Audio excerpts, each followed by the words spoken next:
The much celebrated Welsh musical group Manic Street Preachers are perhaps best known for the soft rock melancholy of hits Motorcycle Emptiness and A Design for Life. But back in the early 90s, the band seemed to be heading in a much edgier artistic direction, one influenced by a young man with a rather unassuming name of Richard James Edwards. Born in December of 1967 in the southern Welsh town of Blackwood, Richie showed a brooding intelligence from a very early age. He went on to study political history at the University of Swansea, but remained close to elementary school friends James, Nicky, and Sean, whom he had met while attending Oakdale Comprehensive. In 1986, the trio had formed a band, and although he was lacking in any kind of musical talent, Richie was keen to contribute, doing so vicariously by being their driver and roadie for much of their 1989 UK tour. He won the hearts of Manics fans up and down the country with their frantic antics during their live shows, often miming the act of playing guitar whilst whipping the audience into a frenzy. But Richie wasn't just a hyperactive hype man. He was a genuine artist in his own right, and although he couldn't physically contribute to the band's music, his vision and poetry heavily influenced both the sound and the lyrical content of the Manic Street Preachers' songs. In light of this, after wrapping up their tour in '89, he was officially invited to be the band's fourth member and spokesman. By 1994, and the release of the band's third album, The Holy Bible, Richie was responsible for around 80% of the band's lyrics. Some of his poetry was so profound that the band simply co-opted them wholesale for their songs. For example, Richie once showed them a poem that read, "Blessed be the blade, blessed be the scythe, Dionysus against the crucified. Clean your flesh and mock your fears, the brightest sun is the purest gun." They were stunned. Richie has written just 27 words, yet that handful generated hundreds of separate thoughts on religion, clashes of culture, mortality, and the nature of the universe itself. A few months later, the poem was used word for word as the bulk of the lyrics for the song, Judge Yourself. Richie did this time and time again. He was the band's muse, someone their fans latched onto, their angst and melancholy made flesh. But to say Richie was a tortured genius would be the understatement of the century. From an early age, Richie suffered from a deep, unshakable depression and often discussed it with the members of the press. During a 1991 interview with a journalist from the NME, his artistic integrity was called into question, with the journalist suggesting that Richie's pessimistic worldview was nothing but a careful, curated facade. It's said that Richie gave a wry smile before asking, "Want to see how for real I am?" The journalist nodded, and at that, Richie produced a razor blade from somewhere on his person and began to cut into his left forearm. The journalist recoiled at the sight, horrified at how well practiced Richie seemed to be at butchering himself. When he was done, Richie showed the journalist a series of cuts that would later require 18 stitches. He had sliced, for real, into his arm. Richie later stated that he regularly self-harmed by either cutting himself or by stabbing cigarettes out onto his arms and legs. "It makes me feel so much better," he said. "All the little things that might have been annoying me suddenly seem so trivial because I'm either concentrating on the blood or the pain. I'm not a person who can scream and shout, so this is my only outlet. It's all very logical, really." Just prior to the release of the band's third album, Richie checked himself into Whitchurch Hospital and later the Priory Hospital, both of which specialize in issues of addiction and mental health. During the recording of The Holy Bible, Richie had been suffering from insomnia and drank heavily in order to get himself to sleep at night. It had gotten so bad that, as lead singer James Dean Bradfield put it, inevitably, the day would start with a shh and the sound of a can opening. When he emerged from rehab, Richie's condition seemed to have improved somewhat. He was clean, sober, and had refrained from self-harm during his hospital stay. But during an appearance at the London Astoria on December 21st of 1994, he revealed that the improvements were merely skin deep. Towards the end of set closer You Love Us, Richie began smashing his guitar and damaging the venue's lighting system. Mannix fans mistook this as Richie's regular onstage antics, not realizing they were watching him perform for the very last time. February of 1995 saw the Manic Street Preachers achieve something that most, if not all, British musicians aim for: that elusive American tour. Their album, The Holy Bible, was riding the wave of grunge's successes that came to characterize the early to mid-90s, and Epic Records were hoping to capitalize on it. As you can imagine, everyone who knew or worked with the band were incredibly excited for them, but the band themselves were becoming increasingly anxious, and it was mostly down to Richie's increasingly bizarre behavior. In the 2 weeks before the band's US tour, Richie withdrew £200 a day from his bank account, totaling £2,800 by the day of the scheduled flight. Richie mentioned this was a way to pay for a new desk for his flat. However, there was no record of the desk having been paid for, and this would have explained only half of the money withdrawn. The night before the flight to the United States, Richie gave a friend a book called Novel with Cocaine, which details the author staying in a mental asylum before vanishing. He also gave a gift to his on and off again girlfriend, although it's said that they had permanently broken up just a few weeks prior. The following morning, instead of traveling to the airport with the rest of the band, Richie checked out of his hotel, drove to his flat in Cardiff, and left his passport there. After that, he seemed to literally drop off the face of the earth, and just a few days later, he was officially reported missing by his bandmates. Over the 2 weeks that followed, Richie was apparently spotted in a number of different places.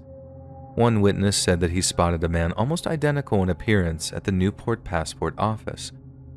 And in a seemingly more reliable instance, a fan of Richie's spotted him at Newport bus station, actually conversing with him briefly before parting. A taxi driver later came forward claiming that he had picked Richie up from the King's Hotel in Cardiff before driving him around a number of Welsh Valley towns, including Richie's hometown of Blackwood.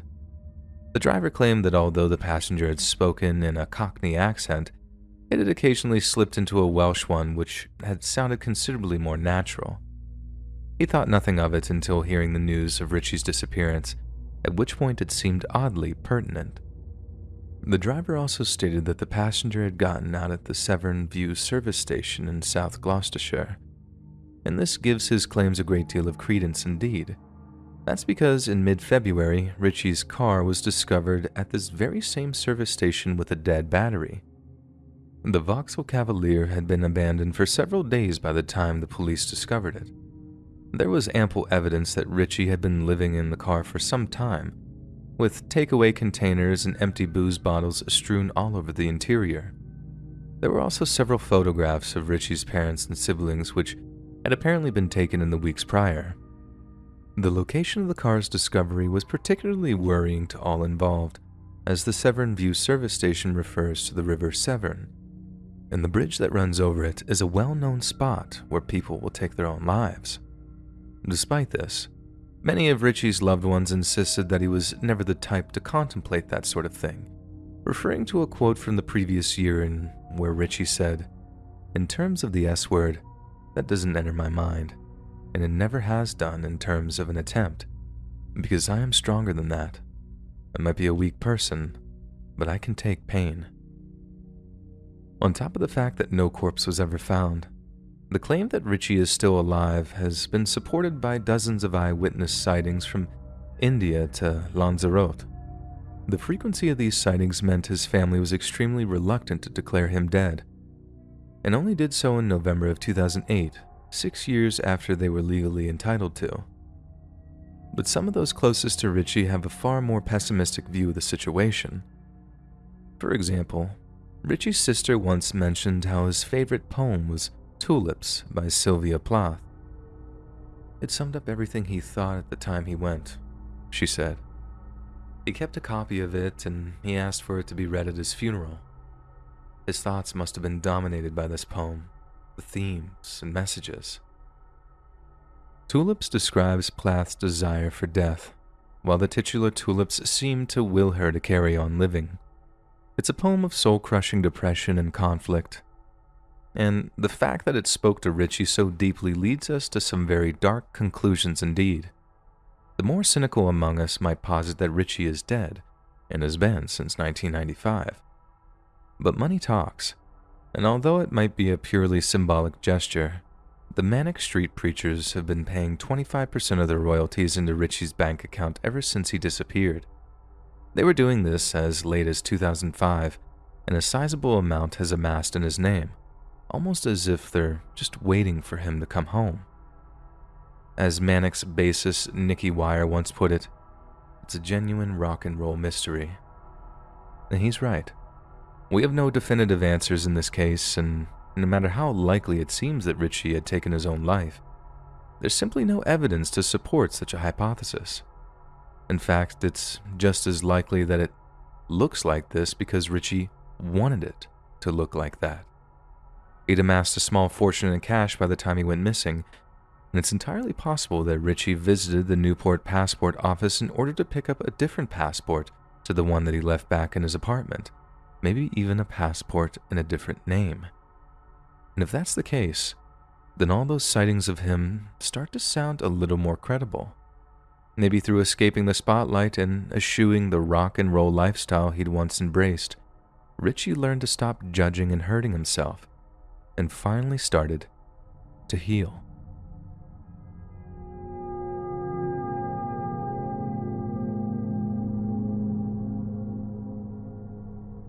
On the evening of Monday, August 30th of 1999, 44-year-old Dr. Yves Goddard closed up his small practice in the northern French town of Caen. It had been an uneventful day, and neither the nurses nor the practice secretary had noticed anything amiss with Dr. Goddard. Yet the very next morning, Dr. Goddard canceled all remaining appointments for the week and told his staff to take the remainder of the week off. When asked if everything was okay, Dr. Goddard told his staff not to worry, and that he was simply taking some time off to take his children fishing. On this point, Dr. Goddard was true to his word and took his children fishing in the ponds of a place called Planquerie. The next day, September 1st, Dr. Goddard loaded his children onto a small Jeannot sailing boat named the Nick. Although their mother was absent, 6-year-old Camille and 4-year-old Marius were said to be very excited at the prospect of a waterborne adventure, and their father told the vessel's owner that he intended to take them on a cruise, one which would return on September 5th. Strangely, before setting sail, Dr. Goddard made a brief stop in the port of Saint-Malo. It was here that he purchased a large amount of cleaning products, but they were items that he left in his Volkswagen camper van, which he had parked in a Saint-Malo parking lot. The following morning after the Goddards set sail, French customs officers inspected the Nick between the areas of Cap d'Araqui and Cap Frayelle. They later testified that they had noticed one of the Goddard children sleeping in the boat's hold. Everything seemed fairly in order with the Goddards, but when the good doctor was asked the reason behind his little cruise, the customs officer observed some very suspicious behavior. Dr. Goddard seemed reluctant to talk to them, and actually appeared to change his story in the middle of telling it. Each of the customs officers made a note of this, but since Dr. Goddard didn't appear to be breaking any laws, they were unwilling and unable to arrest or detain him. All they could do was corroborate his story with the boat's owner back in Saint-Malo to ensure that nothing too sinister was going on. Over the next few days, several witnesses spotted the Nick near the Bay of Braic. This included a waffle vendor at the small port, who formally testified that Goddard and his children came to buy waffles from her on September 3rd. Yet little did she know, this marked the last time anyone would see any of the Goddard family alive. The very next day, the Nick was spotted by a pair of hikers near a place called Pluisec. It had been completely abandoned. The day after, the Nick's small inflatable dinghy was recovered by a fishing boat. In the dinghy were a jacket and a checkbook in Goddard's name. The Maritime Gendarmerie in the port of Roscoff immediately opened an investigation into the family's disappearance, and quickly found Dr. Goddard's VW camper van parked in Saint-Malo. This is how they discovered the abundance of cleaning supplies stashed away in the van's rear storage, but investigators found something considerably more disturbing. Blood. A whole lot of blood, along with doses of the pain-killing drug morphine. September 8th saw the police conduct a search of the Goddard family home, and it was there that they found more traces of blood, this time in the family bathroom, the living room, and in the parents' bedroom. This blood was determined to have belonged to Marie Goddard, Eve's second wife, who hadn't been seen since August 31st. This prompted French police to officially open a judicial murder investigation, with Dr. Goddard being the main subject of an international arrest warrant. Almost 2 weeks after the Goddards disappeared, sailors off the coast of the Channel Islands discovered a life jacket that had belonged to the Nick, floating among the waves. A week after that, the inflatable survival raft of Goddard's boat was recovered half deflated on a beach at Lime Bay on the southern English coast. Those who discovered it noted with grim curiosity at how the raft's canvas canopy had been completely removed, something which would render the raft extremely vulnerable to high waves. Obviously, due to the presence of Marie Goddard's blood in the van and at the Goddard home, French police had assumed that they were investigating a murder. However, the locations of the life jacket and survival raft threw a huge amount of doubt onto the investigations. According to experts, it was impossible for these items to have been found at these locations as a result of ocean currents alone. In short, the items had to have been deliberately scattered in order to appear in their discovered locations, almost as if someone was trying to throw investigators off their scent. On top of that, once the dinghy's emergency inflation device had been detached, the dinghy could only have remained inflated for 72 hours after this device was removed. This means that someone had activated the dinghy at least 24 hours after the Goddards were presumed to be missing.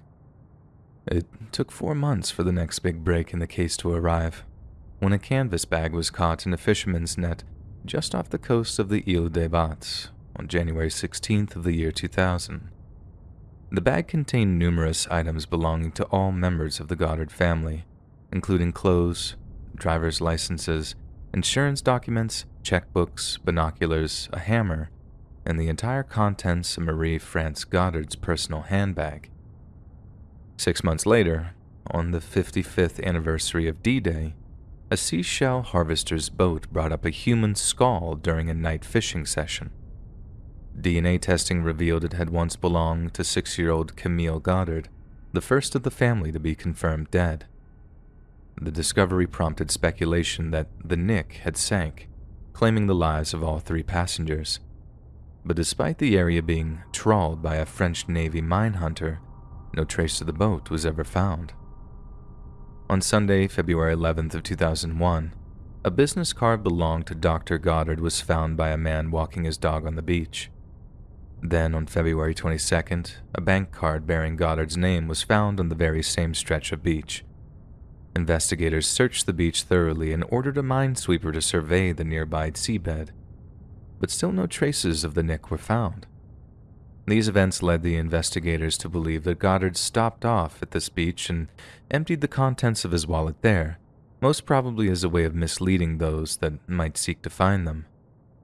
Further searches were carried out at the beach, including a tractor being used to sieve through the sand, but no more of Goddard or his family's personal effects were found. Yet it was discovered that all of these cards had not been in the water for long before being discovered, and had therefore not been thrown into the water in September 1999. Analysts believe they had actually been tossed into the English Channel sometime in early 2001. To all involved, the situation was clear. Someone was trying to make it look like the deaths of Yves Goddard and his children was an accident, but whether that was the murderer in question, an accomplice, or Dr. Goddard himself remained to be seen. It wasn't until September 13th of 2006 that Dr. Yves Goddard was officially declared dead. 2 bones consisting of a femur and a tibia were dragged up from the seabed near a place called Herd's Deep, and once analyzed, DNA showed that they belonged to Dr. Goddard. The confirmation of Dr. Goddard's death brought about an end to most of the public interest in the case, as an accident was considerably less scandalous than a quadruple murder. Yet there was still the matter of Dr. Goddard's missing wife, Marie. In light of this, the court file was not immediately closed, and it could be argued that some rather strange potential sightings contributed to them remaining open. In October of 1999, not long after the Goddards had gone missing, a hotel owner on the Isle of Man claimed that Goddard and his children had stayed in his hotel between the 7th and the 14th of September. This was the first of a series of witness statements placing Goddard and his children at various locations all around the world. Sightings of them were also reported in Scotland, South Africa, Florida, and Crete. Yet perhaps the most credible sighting was on the Portuguese island of Madeira. Investigators discovered that Eve had inexplicably opened a bank account there in the time before his disappearance, but it's unclear if this was part of a wider plan that resulted in his accidental death. However, what's certain is that although Dr. Goddard placed funds in the account at the time of its creation, these funds remain untouched following the family's disappearance.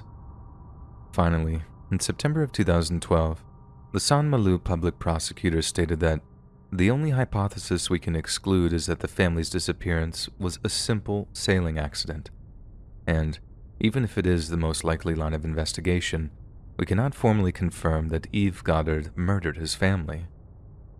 And with that, the case of the missing Goddard family was finally closed. Yet questions still linger as to the nature of their disappearance. As the public prosecutor stated, the only thing they can be sure of is that this was not just a mere sailing accident. Foul play most definitely occurred in some form. But was this bizarre and tragic attempt by Eve to eliminate his own family? Or has the entire thing been perpetrated by some faceless, shadowy figure who, for all intent and purpose, had committed the perfect crime?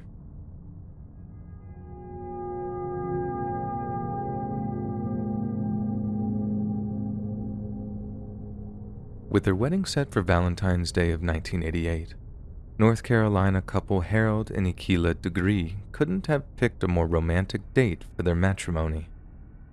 They settled on Oakcrest Drive near the small town of Shelby, and within 2 years were the proud parents of children O'Brien and Asha. But as the children grew, so did their parents' careers, and by the time they were in double-digit ages, they were regular latchkey kids, letting themselves into their home after school while being trusted to complete their homework unsupervised. Yet despite this advanced level of responsibility, the Degree children remained relatively sheltered, with their parents ensuring that their lives revolved around family, school, and most importantly, church. And while many of their friends and neighbors were investing in newly affordable personal computers, the Degrees eschewed that kind of connection to the wider world. Every time you turn on the TV, there was news of some predator who's lured somebody's kid away, Asha later said. Asha in particular seemed to take this in her stride and seemed more than content to remain within the boundaries her parents had set. She was a shy girl, Harold added, scared to death of dogs too. I don't think she'd ever have left the house unless she'd absolutely had to. And in retrospect, this makes what happened next even more difficult to comprehend. By February of the year 2000, Asha was a 4th grader at the nearby Falston Elementary School. Then, on Saturday, February 12th, Asha fouled out of her basketball team's first game of the season. Asha was their star point guard, and the team went on to lose the game, something which would severely upset her. However, her father later said that she seemed to get over the loss relatively quickly and was engrossed in her brother's game, which commenced shortly afterward.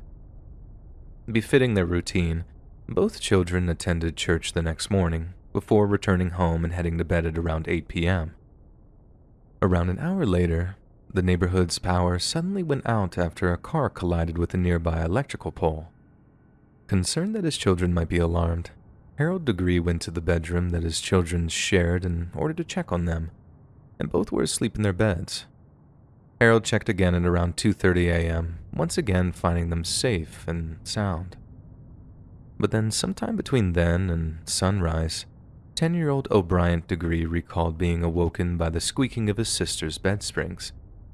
He assumed that she was simply changing her position and took no further interest in the noise. Yet, Asha wasn't just tossing and turning in her sleep, and what she did next would confound law enforcement and private investigators for decades to come. By police estimates, sometime between 3:15 and 3:30 a.m., 9-year-old Asha Degree got out of bed, packed a book bag with clothes and personal items, then walked out of her home and into the darkness. About a half hour later, a passing truck driver spotted Asha walking south along Highway 18, wearing a long-sleeved white t-shirt and white pants. They reported the sighting to police, and after seeing a TV report regarding Asha's disappearance, thinking it was strange that such a small child would be out by herself at that hour. This truck driver then circled the area 3 times and spotted Asha disappearing into a wooded area at the side of the highway. The Cleveland County Sheriff would later state that he was pretty sure it was her because the descriptions they gave are consistent with what we know she was wearing. The only thing that doesn't quite add up is that on the night Asha supposedly ran away, there was a huge storm raging outside. If she was indeed planning on absconding on her own terms, why not wait for the following night when the weather wasn't so dreadful? However, we have to consider the reason Asha was dead set on leaving that night was in order to avoid attending school the following morning. She no doubt held herself personally responsible for her basketball team's loss, and it's entirely possible that the shame she felt caused her to act in an extremely irrational manner, running off into a rainy, windy night with only a few changes of clothes to aid her journey. The following morning, Asha Degree woke up just before 6, then walked to her children's room to prepare them for school. It should have been a joyous day, as it was the couple's 12th wedding anniversary, but it was a day that would quickly degenerate from a celebratory occasion into a living nightmare. When Asha walked into her children's room, she found Asha's bed empty. She asked O'Brien where her sister was, but he had no idea, so as her young son climbed out of bed, Asha began an increasingly frantic search of the family property. When she failed to find her daughter, Harold suggested that Asha might have gone over to his mother's house across the street. But when Asha called over, Asha was still nowhere to be seen. That's when I went into panic mode, Asha later said. Not long after, we called the police.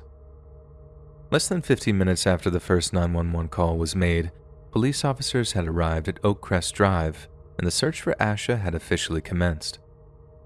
Police tracker dogs were called to the scene, but not a single one could pick up the girl's scent. After that, a combination of police officers, family members, and an increasing number of ad hoc volunteers began patrolling the neighborhood, calling out Asha's name. This is how the Degrees' neighbors made the grim realization that she was missing, as one by one, they heard the chorus of unanswered cries, the herald that something terrible had happened. By 7 a.m., the entire neighborhood was in a near frenzy, with some canceling their family plans in order to assist with the search. Local clergymen, upon hearing of Asha's disappearance, flocked to the Degrees' home in order to comfort, console, and advise them. Within the first 24 hours, literally hundreds of man-hours had been poured into the search, but not a single trace of Asha could be found. After a complete inventory of Asha's belongings was made, and in conjunction with her parents, investigators managed to figure out exactly what she'd taken with her that night. Bearing in mind it was a freezing, stormy February night when she ran away, yet Asha didn't take a single item of winter clothing with her. This led many in the investigation to posit that Asha was only planning on walking a short distance because she was meeting someone that would provide her with much-needed shelter and warmth. This seemed to be corroborated on February 15th when police searched an abandoned shed near the area she was last sighted. They found candy wrappers, along with a pencil, a marker, and a Mickey Mouse-shaped hair bow that were confirmed as having belonged to Asha. Police also found a photograph of a black girl around Asha's age, but had no idea who the girl might be. These were the only traces of Asha recovered during the initial search effort, and a week later, after 9,000 man-hours had been invested into the search of the 2 to 3 mile radius of where she had last been seen, the preliminary search effort was called off. Missing person flyers had been posted all over the area, and almost 300 possible sightings had been reported, but still the police lacked a single solid, substantial lead. County Sheriff Dan Crawford urged the media to keep the story alive, but behind the scenes, things were looking bleak to say the least. By February 22nd, Sheriff Crawford announced that the search for Asha was recommencing, but that the scope of the search was now long range. Both the FBI and North Carolina's State Bureau of Investigation put her on their respective databases of missing children, while agents conducted intensive searches in the area of her home and route. Based on what Asha had taken with her, investigators believe she had been planning and preparing for her departure over the course of several days. "She's not your typical runaway," said one FBI agent, while another expert from the National Center of Missing and Exploited Children noted that most children who run away are usually at least 12 years old. To the federal agents, it seemed Asha had definitely run away to avoid the shame of returning to school on Monday. Yet most children who do similar things are quick to realize their mistake and soon return home. Therefore, the most probable explanation was that Asha had either been sidetracked or been straight up abducted. Shortly after she was declared missing, the Degree family succeeded in gaining national media attention, even appearing on the Montel Williams show to call attention to the case. America's Most Wanted and the Oprah Winfrey Show also devoted segments to it, ensuring that pictures of Asha's face and belongings were broadcast to homes all across North America and even the wider world. Then, on August 31st of 2001, Asha's book bag and other personal items were discovered by construction workers near Highway 18, about 26 miles north of Shelby. All had been wrapped in a single plastic bag. The FBI brought all evidence to their headquarters for further forensic analysis. The results of this analysis had not been shared publicly, yet on the 20th anniversary of Asha's disappearance, the FBI confirmed that the book bag contained a copy of Dr. Seuss's McElligot's Pool and a t-shirt depicting the band New Kids on the Block. Neither appeared to have been her property before they were found in her bag, and the book was discovered to be from the library at her elementary school. This led many to suspect that her abductor had not only lured her away from home with the promise of gifts, but also that Asha may have known her captor through her elementary school. In 2004, the Cleveland County Sheriff's Department acted on a tip reportedly received from an inmate at the county jail. Personnel from the sheriff's office began digging at an intersection in Lawndale, uncovering a cluster of bones in the process. However, the bones were discovered to be from nothing more than an animal.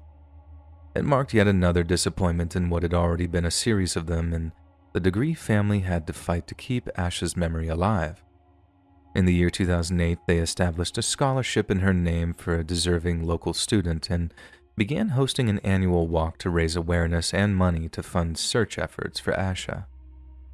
Pictures of Asha, both real and those showing her as she might appear in later years, are shown to participants, and Asha Degree has often said that there's a wonderful energy surrounding these walks, so much so that Asha has faith that her daughter is still alive, saying that, "I fully expect her to walk through the door one day." The Degree family's hopes were further renewed in February of 2015, when the FBI announced that it was working with the Cleveland County Sheriff's Office and State Bureau of Investigation to reopen Asha's case. Authorities also announced a combined $45,000 reward for any information leading to the arrest and conviction of the person or persons responsible for Asha's abduction. It might well have been the prospect of financial gain that motivated the tipster, but in May of 2016, the FBI announced a possible new lead in the case. A witness had spotted Asha climbing into the passenger seat of a dark green, early 70s Lincoln Continental, or possibly a Ford Thunderbird from the same era. The sighting was on Route 18, not far from where she was last seen, and the vehicle was described as having rust around its wheel wells. The FBI also announced that its child abduction rapid deployment team had arrived in Cleveland County to provide on-the-ground investigative, technical, behavioral analysis, and analytical support to find out more about what happened to Asha. And by September of 2017, investigators had conducted over 3 separate interviews with almost 24 witnesses and people of interest. Then, in November of 2020, a federal inmate by the name of Marcus Mellon wrote a letter to the Shelby Star, claiming that not only had Asha been killed, but that he knew where to find her. Shockingly, this lead unearthed an entirely separate murder case and was completely unconnected to Asha's disappearance. Some took this as good news, a sign that Asha might still be alive. Others found the disappointment chipped away at their already diminished hope. Yet both parties are still left without answers in a case characterized by false leads and dead ends. The February 2021 result of Marcus Mellon's letter is the most recent update in Asha's disappearance, a case that might well be solved any day now. If Asha is still alive, and there's still a chance of that, she'll be 22 years old this August. By some miracle, she might just emerge from the woodwork, having lived her life under some other name in some other place, away from her loving parents. But those who care for her have to emotionally insulate themselves because, with a case like Asha's, there's very little chance that she'll ever be seen alive again.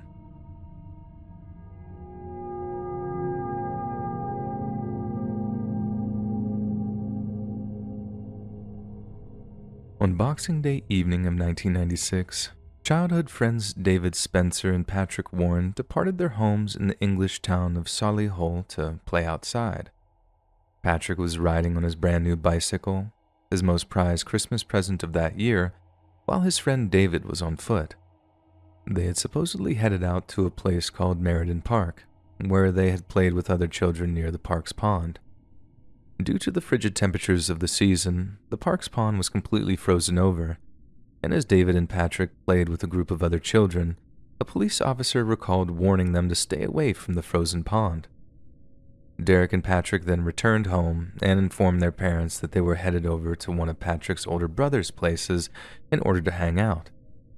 Patrick had a number of older brothers by that time, some of which had moved out of the family home due to their advanced age. When the boys failed to arrive home later that evening, their parents assumed that they had slept over at Patrick's brother's place. Yet when this brother informed them that the boys had failed to arrive the previous evening, the first pangs of panic began to set in. The boys' parents quickly discovered that the last known sighting of them was when a gas station attendant had given them a packet of biscuits just after midnight. The attendant added that he witnessed the boys walking in the direction of a local shopping center. Police searched this gas station, only to discover Patrick's brand new red Apollo bicycle abandoned behind the petrol station trash cans, explaining why both boys were on foot at the time of the sighting.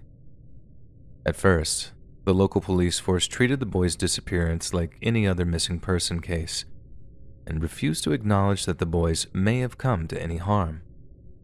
The decision was later slammed by the general public, who championed one criminologist's opinion that if it had been 2 middle-class boys that went missing, that case would have been treated initially very different. And it's about the word we're never allowed to use: class. This was about a class judgment that was made which was prepared to see them as runaways, as opposed to vulnerable. Some have argued that this same prejudice meant the boys' disappearance received very little media attention beyond local media sources. But it should be noted that David and Patrick's faces were the first to appear on milk cartons. The National Missing Persons Helpline had noticed a similar initiative in the U.S. had found a great deal of success, and launched an almost identical campaign in April of 1997. A few days after the boys went missing, the dead body of 17-year-old Nicola Dixon was discovered in a graveyard over in neighboring Sutton Coldfield. Her killer was arrested, charged and convicted of murder. Yet despite many of the boys' loved ones insisting that the man might have been involved in their disappearance, he was never investigated or questioned in connection with it. It also seems like the Nicola Dixon case soaked up the majority of news coverage, leaving Patrick and David's very much on the back burner.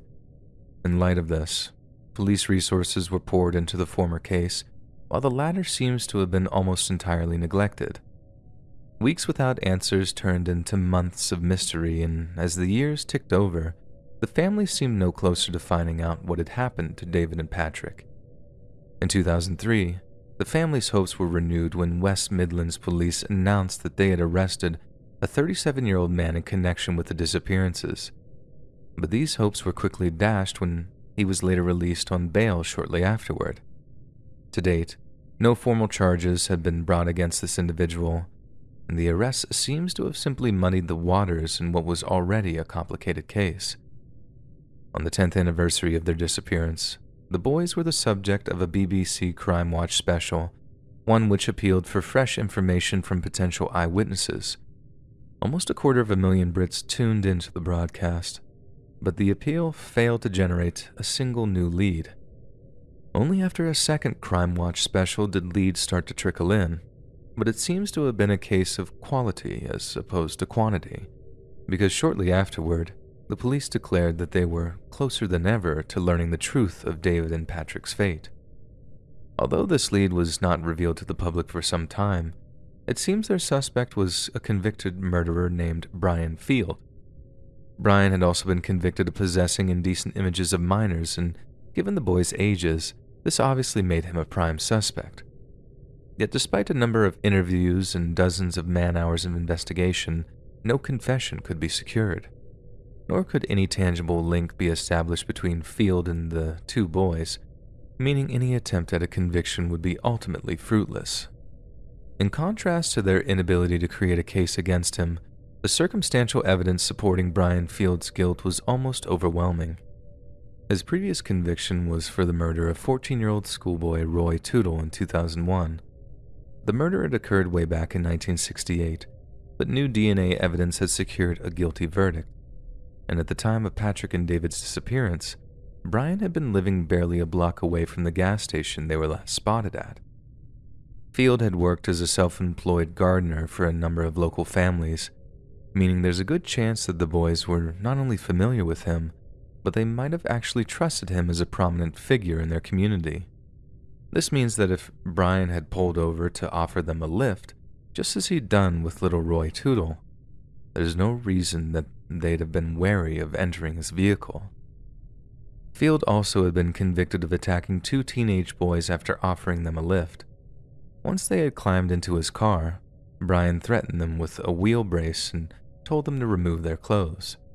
But thankfully, they were both able to escape after jumping from the moving car.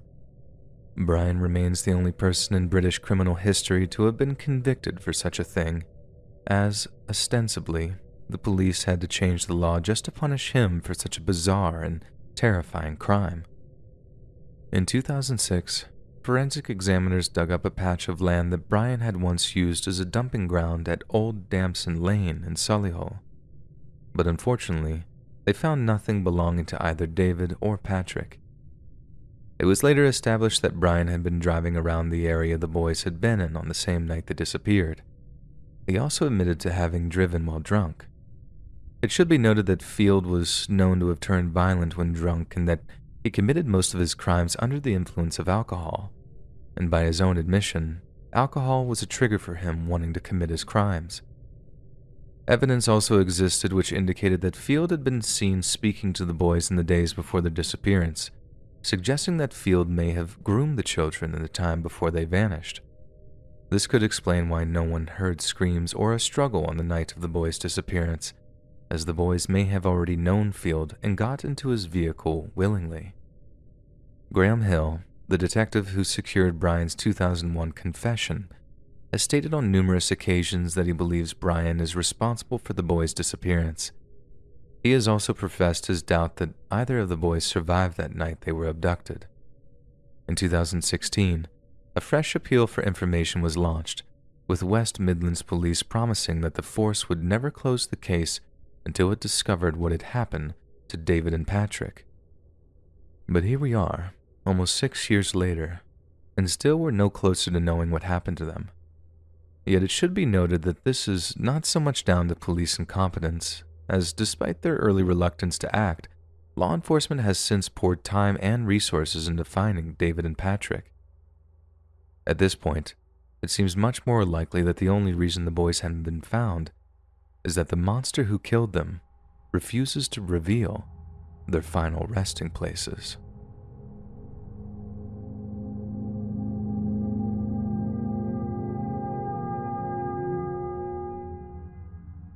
Leigh Marina Occhi was born in Hawaii on August 21st of 1979 as the daughter of U.S. Army soldiers Donald Occhi and Vicki Felton.